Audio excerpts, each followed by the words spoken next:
Well, one more trip for the Jayco cross track. My gorgeous Porsche, and I'm off to go and see Jack Thompson.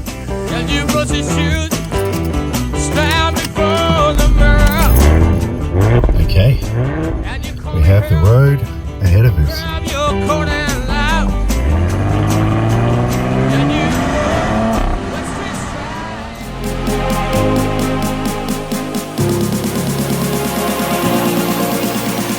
For over 2 decades, I've travelled the world, capturing stories for National Geographic Channel and the Discovery Channel. Today, I'm embarking on a new journey that combines my love for adventure, culture, and the extraordinary beauty of Australia.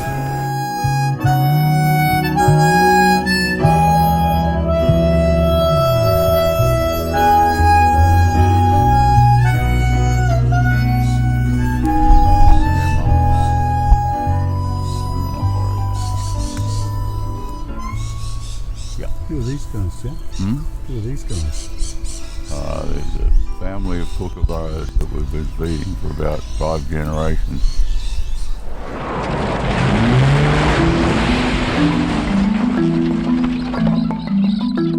"18 months after I started working as a professional actor, the first beginning of the renaissance of an Australian film industry occurred. It was like this rising wave, and I was riding it. It was attractive looking, but also the acting had range. I'm just going to do a quick little interview just to kind of round up the amount of projects that we've been involved in, and just have a little personal chat with Jack. He's such a great man and such a great friend of mine, and I just want to say thank you, Jack and Lee, for just a long, beautiful friendship that we've had all together. It's rolling? Yeah, we're rolling. Jack, whereabouts are we? And I can hear a lot of bird life, and We're really in my front yard. I'm blessed. I'm here in a 17-hectare property on the beach, essentially. It's what the Chinese Taoists call a dragon vein. It's where the water and the sky and the earth meet.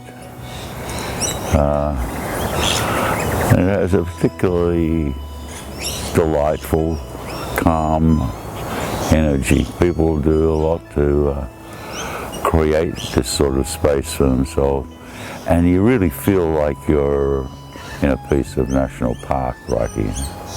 sort of been the story of your life, bringing everyone together, and you're the voice of Australia. So you've had a good few opportunities to have some good stories around the table here. Yeah, I love when people get together and celebrate life. There cannot be enough celebration.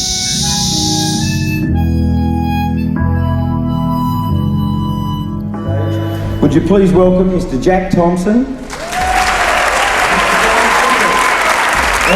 When a film is selected for a competitive festival, it's like when an actor or a director or a film is selected for the Oscars. People put on their poster, nominated for the award, selected for the Cannes Film Festival, as they will in future put, selected for the Noosa Film Festival. The really difficult thing for us was that there was not a bad film there. There were only good films there. Excellent. What has been your involvement here? I'm a member of the board, the advisory board. I was in right from the off when it was just an idea in a coffee shop in King's Cross. Our friendship now has spanned over, I think, almost 25, 30 years. Yeah. I'm not sure if you remember meeting at the Noosa Film Festival. I do. I remember meeting at the one and only Noosa Film Festival. It's a shame it was the one and only because it was a very good event. Indy was there, Billy Thorpe was there, I was there, Zane, Billy Zane, a whole lot of people. And it was a wonderful celebration of film and filmmakers. I am very proud to announce that the Golden Boomerang goes to Malcolm Watson, Raymond Steiner, Jeremy Thomas, Kuman Mayed for the Cup. And take a look at this, enough money to make another picture.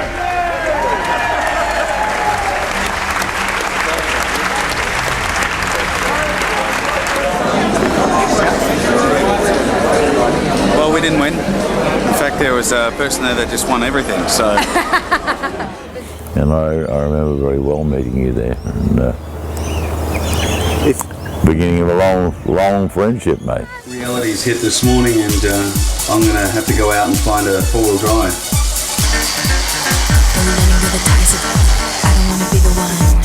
I finally found the four-wheel drive. A 1961 ex-Army ambulance Land Rover.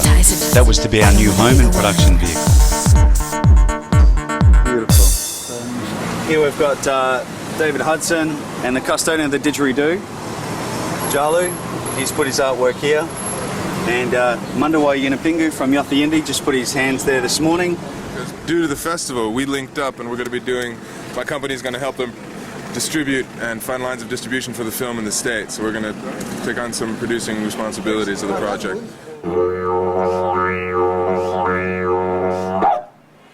I'm Michael Butler, and I'm a documentary filmmaker. For the past 15 years, I've been filming a documentary around Australia, titled The Message Stick Vehicle.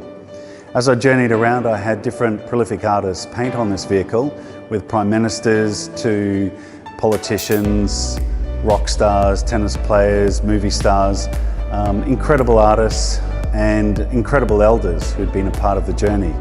And I'd had Jack Thompson narrate the film. What better symbol of that than this message stick?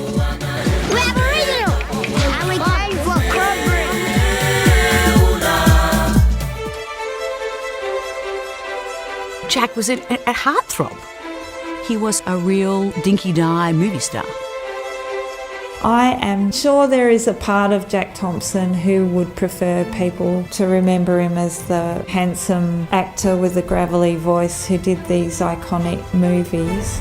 The fact of the matter is that war changes men's natures. Well, when you introduced me to the message stick, and it appealed to me because I knew what a message stick was. I mean, my father came back from Arnhem Land with a couple of message sticks. They were sticks about that long, and they had a pattern carved on them, and they had a little tag that was made up of native beeswax and like very fine coloured feathers, probably from a budgerigar or some form of a parrot. And so a person was given that message stick with a message. The vehicle's called the message stick because 50,000 years ago, young warriors would take a message stick to different communities, and safe passage was given with the markings on that message stick. What I tried to do with this modern day motorised vehicle is go into those communities and they would paint their traditional totems on the vehicle, and I believe that safe passage was given for me. At the moment we're travelling along the Gibb River Road. Up ahead of us is all the plateaus. We've got Leopold Ranges, which is some of the oldest ranges in the world. Apparently it's connected to the Himalayan rocks, which is interesting because coming from Nepal and going to the Himalayas, it's flat plain along here, and then all of a sudden it hits all these gorges. So we've got some swimming, and who knows what we'll find along the way. So let's go.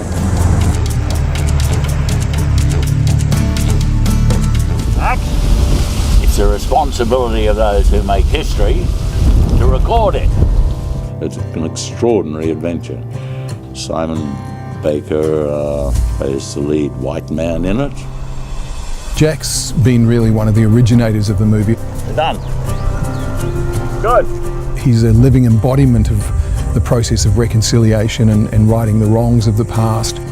But it's quite incredible that he can be in this environment, be making this movie, given his problems and his issues and his health.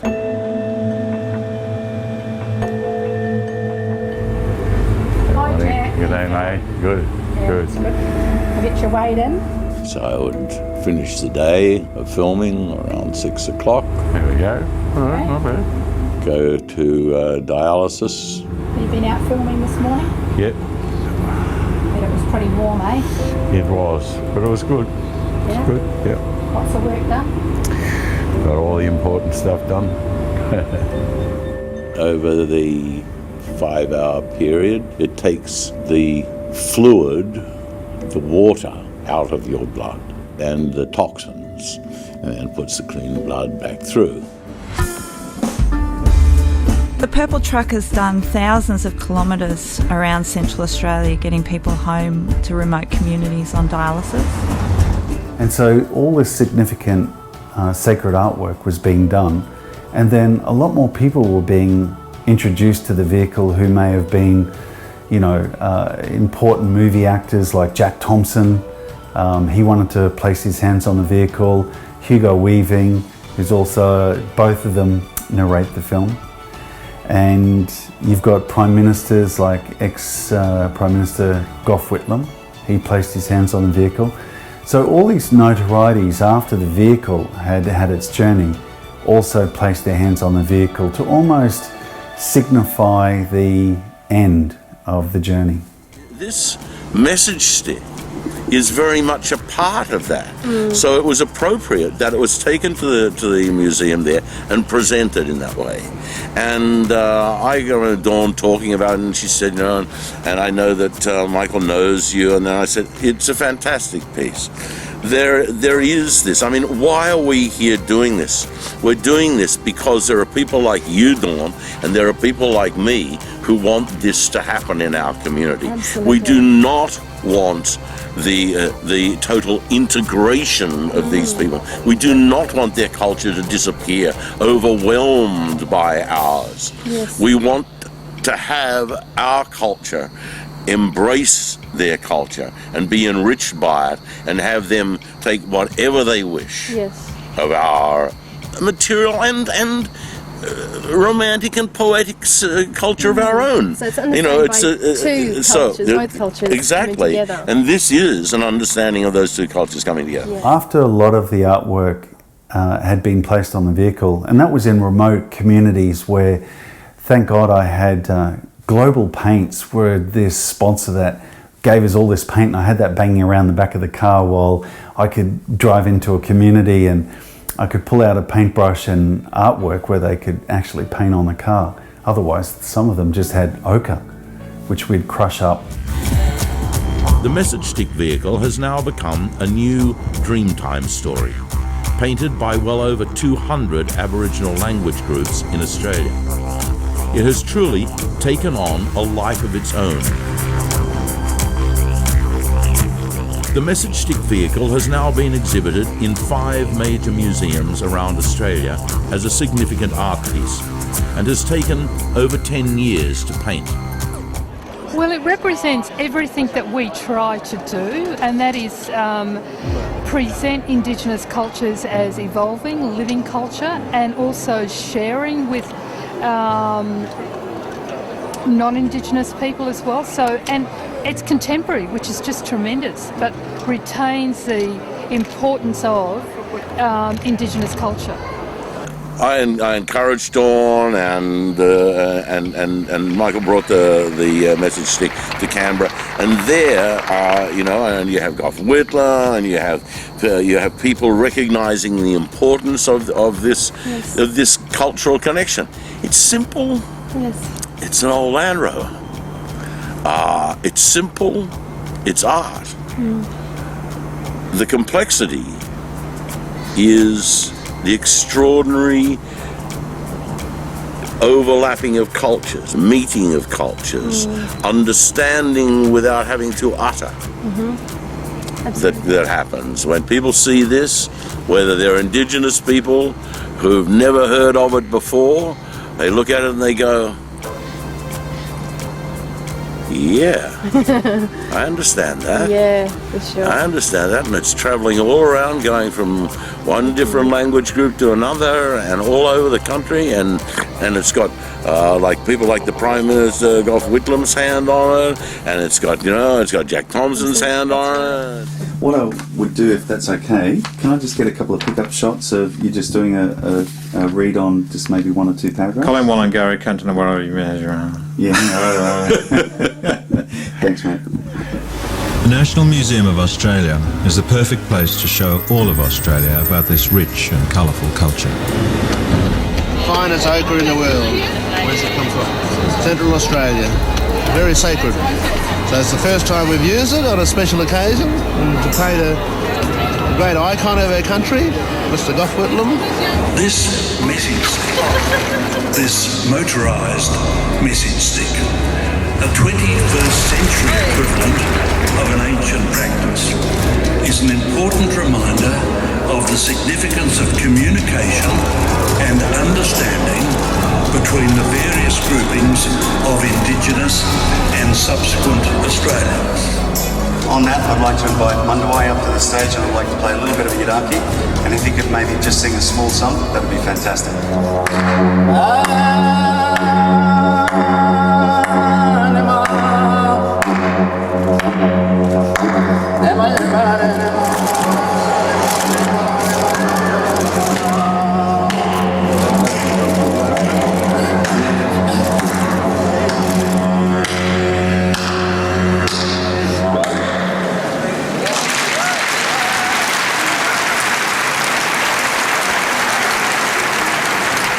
It's like a storybook. I'm part of that storybook now. It's a great initiative. What's your involvement going to be with the documentary? Well, hopefully I'll be narrating one of the legs of the documentary. So that'll be my involvement. For me as an actor, the only way to get involved in a documentary, unless someone wants to make a documentary of my life, which would be pretty boring, would be to narrate a documentary. So that's kind of my way of getting involved in the documentary, and I suppose that's what I first said to you that day on the street. In the interconnectedness of our own community, and then through that connecting much more with the Aboriginal community. Well, it's like you're saying, it's like the message stick, travelling around, people seeing it, touching it, experiencing the stories from it. But it's not just for Aboriginal Australia; it's for all of Australia, because we all got to learn something about this great land, and of the really old stories that come from it. So it's a way of sharing. What did that feel like, actually having your hands painted on the car? Well, that was my honour, actually. It was fun. So this vehicle started becoming transformed into this major art piece. So I was documenting that. I was also documenting these amazing men along the journey. And one of those men was Djalu Gurruwiwi, the master player of this didgeridoo.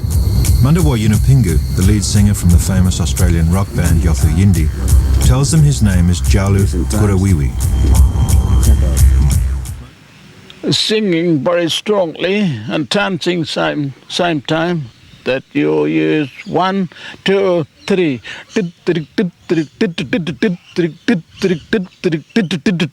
Very strong.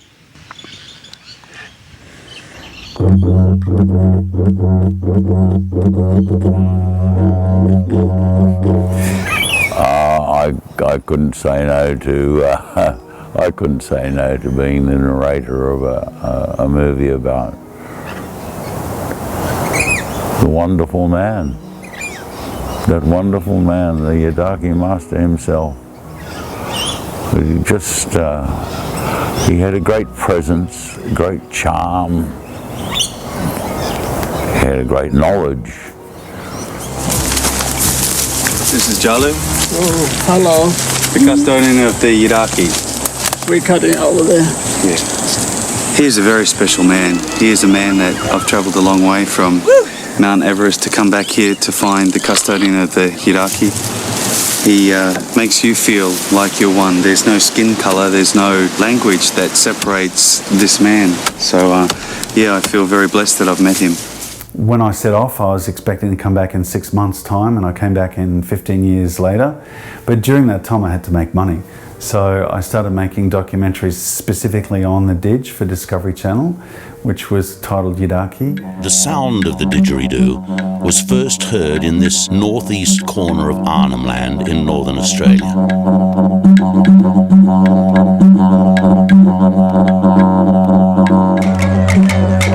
Various ancestral spirit beings associated with a given clan make up the subject matter of its songs. These spirit beings include birds and animals, natural phenomena such as clouds and wind, cultural artifacts like spears, and also tales of great ancestral hunters and ordinary people. This is the customary way to receive a Yidaki. He's been adopted by Djalu and into the family, and he is family now. Djalu then calls me over and the pressure's on. I'm asked to perform for the whole community. It's showtime for this white fella.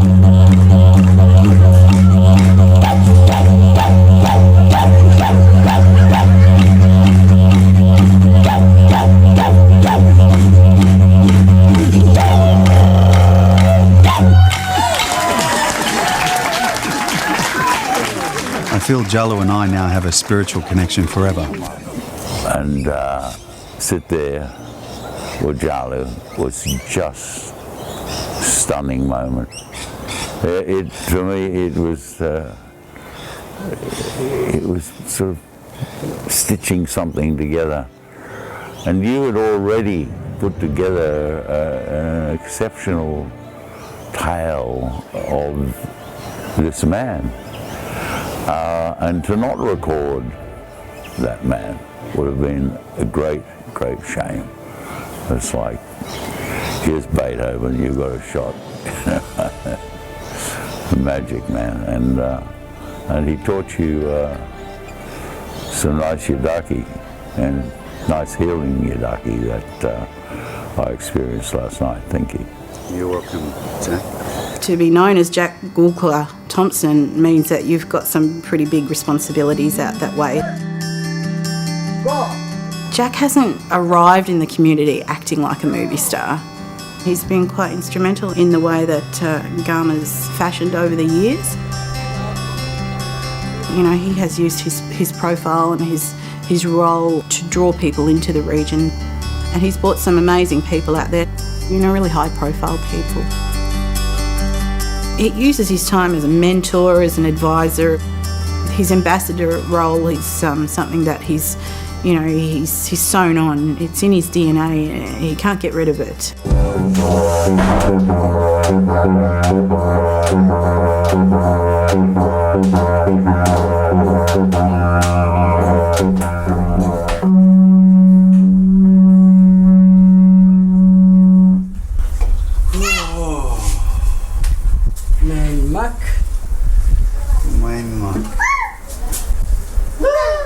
That just is like God playing in your heart and vibrating, and it's from a tree, it's from the earth, it's from Djalu. Thank you, Djalu. Thank you. I want to make you a Gumach man, Yunupingu, and we want to give you a name, and that name is Gulkula. And that's the name of the site. And I was very touched, very moved, and I said, it's a great honour, mate. And I said, but I'm awake up to you. It's a job too, isn't it? And he said, yo. There's a photo of me at the Karma Festival where I was handed this Yidaki, which was used in the memorial ceremony for my Wawa, Dr. Yunupingu, that old man. That's your question after a survival concert back in 1996. Is it important to keep our culture sacred? What do I say? No, our culture is sacred. I think it's always been sacred. I mean, we are always wanting to find where that magic is, you know? Yeah. Forever. Ready? Yep.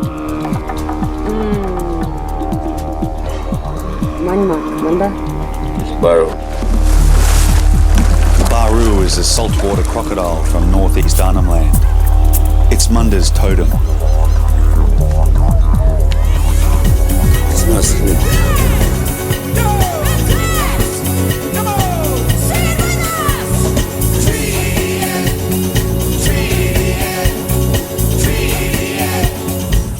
Michael and Samantha organised the Hands of Peace launch at the Touch of Mandela Gallery at the Rocks in Sydney. We welcome it in the spirit of Mandela, a spirit of freedom, a spirit of democracy, and a spirit of integrity. So it's with this that I thank you all for coming. I hope you have a wonderful night. And it's with this that we bless this beautiful vehicle and this beautiful voice. So thank you very much. They were honoured to have Mr. Nelson Mandela's handprints on the vehicle, holding Africa in the palm of his hand.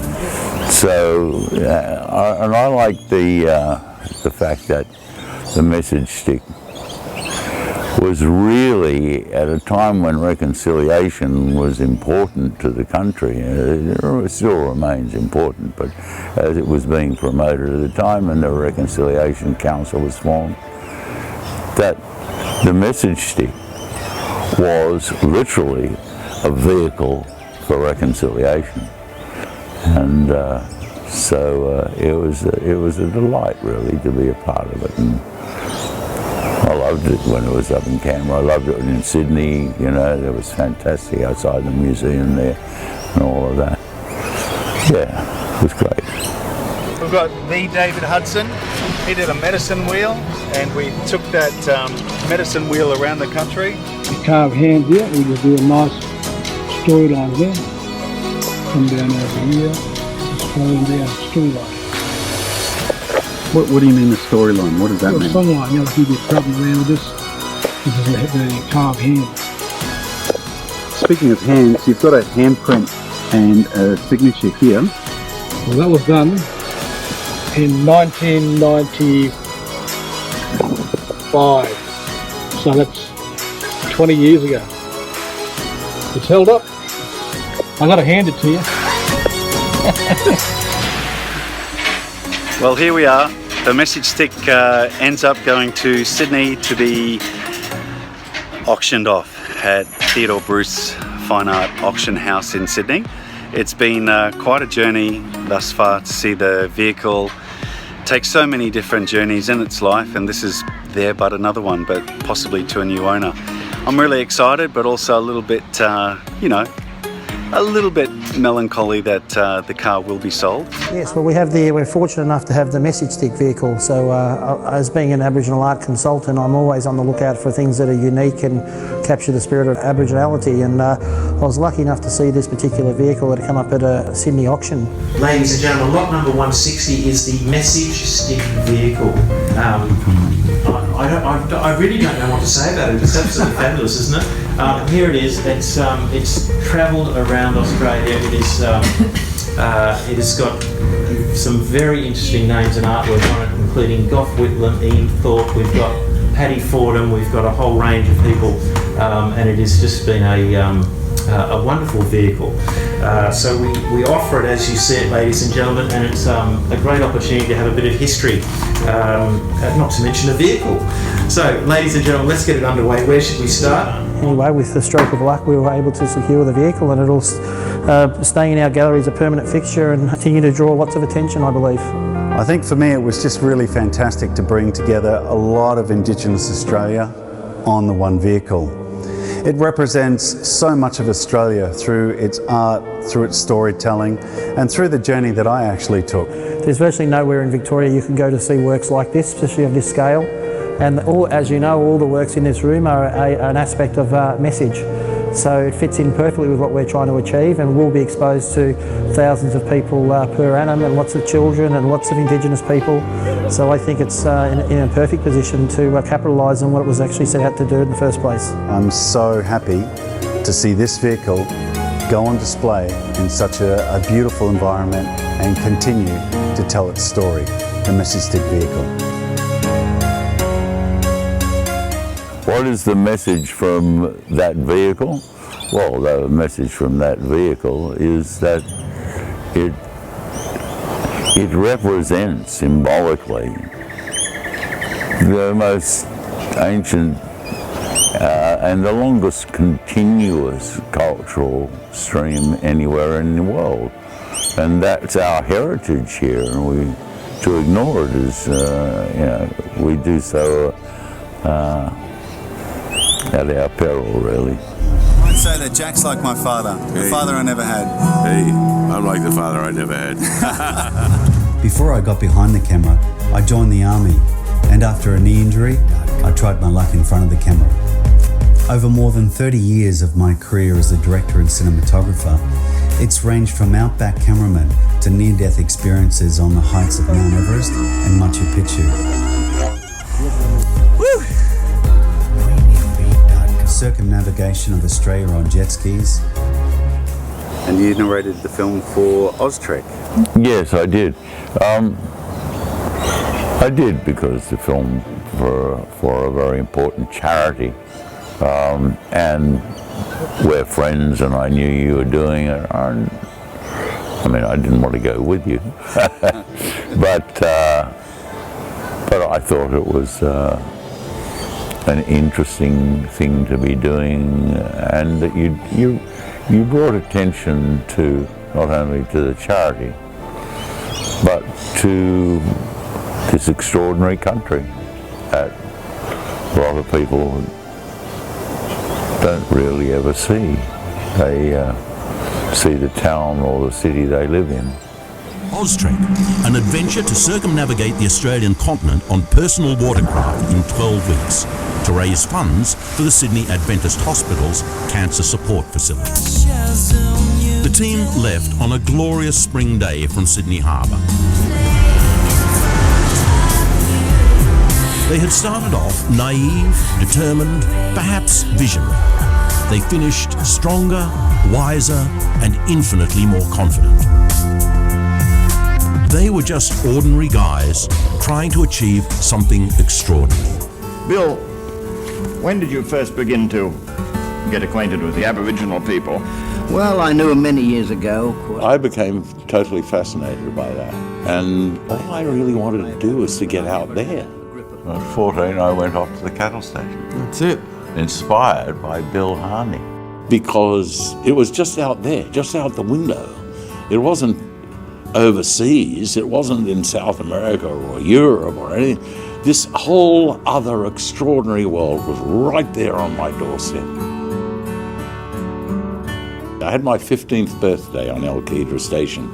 I spent a year there working as a jackaroo. Home is where you grow up and where it's familiar. You know where things are and it relates to you. And as the Indigenous people say, you don't own the land. The land owns you. You're a part of this. You belong to this. And I feel very much, and so does my wife, and so does Bill, our son, You belong to this. This is your country, not your possession. So you belong here. And that feeling of belonging here was something that was given to me by my experience with the Oyiwara people when I was 15. That was the one thing that I came away from El Kedra having learnt from them and how they lived. We belong here. We're not strangers here. We belong here. Like the kangaroo, like the tree, like everything, we're a part of this. And this delightful place reassures me of that. Then I can go to town and do some work and come back here. Thank you, Jack. Hey. Thank you for always being such a dear friend. Hey, mate. Thank you for always being there for a lot of my documentaries. Hey. Thank you for always being there for so many people, just including myself, but so many in the industry, and that's why Australia loves you so much. Ha, brother. That's why I love Australia. He seems in great shape, emotionally and spiritually, and it's a source of great satisfaction that high ground has been completed. People will look at that photo and they'll think, that's what a mad dog looks like when he's laid low. And it's really allowed him to continue the life that he's lived and be involved in filmmaking and in creative work, and that's a great boon. That's remarkable. Thank you, Jack, for having us. We had such a good time, as always. My pleasure, as always. As always. You're looking great too, by the way. As I said, it's the lighting. We're in paradise. I don't know what happened before, but we're in paradise now. Yes. Your mother said a wonderful bit of wisdom about being here. Oh, she said, life is true. Life is real. And the grave is not the goal. And she also said this isn't a dress rehearsal. She did indeed. This isn't a dress rehearsal, Jack. God bless you, Jack. Bless Thank you you too, for having us. I love you. Indeed.